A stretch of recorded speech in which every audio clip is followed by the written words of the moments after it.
Keith, this is perfect. I'm so glad we got onto my favorite evaluation system, the guy system. On the guy.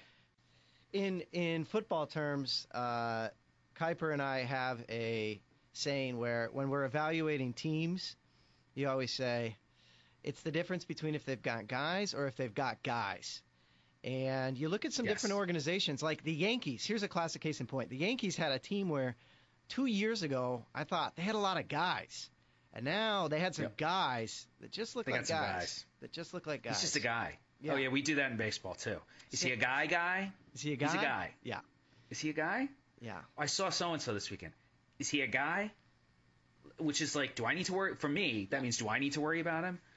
And sometimes it's just a text message. He's a guy. Yeah. Like, all right, get on a plane and go see him because he's a guy. I think this is the perfect parlance, Keith, for free agency because Paul Goldschmidt, I thought he was kind of a guy. I need to see a little bit more. But he got paid like a guy.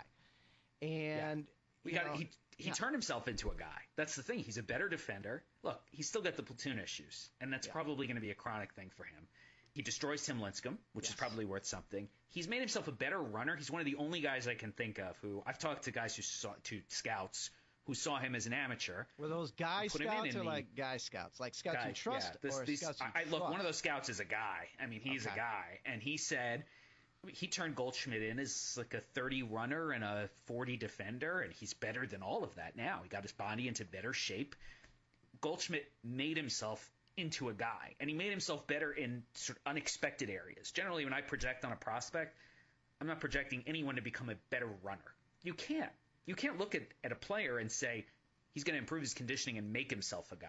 If you start doing that, you're going to make yourself look really foolish really often, because most players don't do what Goldschmidt did. But he went from being he's just a guy, he's like a bench player, part-time guy.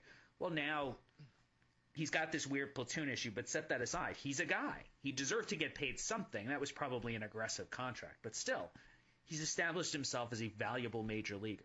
Now he's a guy. I think every year, as a part of the many things we do with you, whether it's the top 100, top 10 in orgs, my baby, the U25 rankings across any sport. I'm going to go ahead and just stamp my name on it. That was your brainchild. It's so valuable.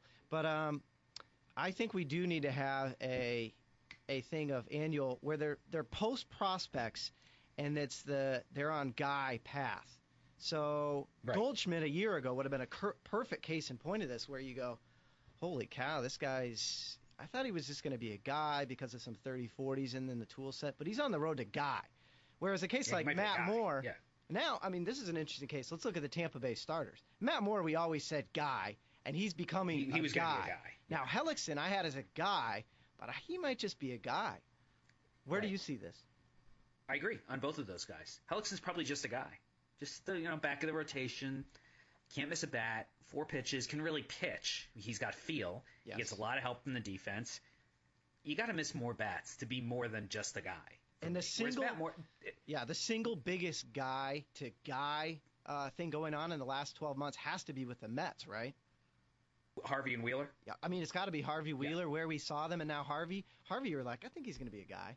Harvey's the guy. And now Harvey's the guy. It's funny. You know what? A bunch of people have asked me that on Twitter, because I was always in the camp, and I think this was a majority opinion within the industry. Not unanimous, but a majority opinion that Wheeler was more of a guy. That Harvey had potential, but lack of a consistent breaking ball was going to hold him back. He's not a big command guy. He's still not. He doesn't have to be, because now he's got this wipeout slider, and actually the curveball got better, which is amazing. Tons of credit to him. I think Wheeler still is what I thought he'd be. Set aside the PCL numbers. Vegas is a lousy place to pitch. Yeah. But Harvey he's elite. I mean, he is a capital G guy at this point. And it's going to be hard for Wheeler. It would be hard to project any pitcher, even Garrett Cole, Dylan Bundy when healthy, Taijuan Walker. If you think any of those guys is going to be as good as what Harvey showed in the last month, and really much of last season too, you're essentially saying this guy is a capital G guy. He's going to be one of the top 5 to 10 starters in baseball at his peak. That's a heck of a thing to hang on any pitching prospect, no matter how good you think he is.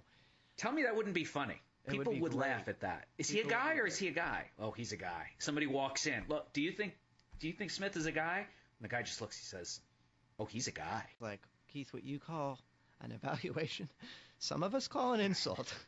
An insult. That's yes. right.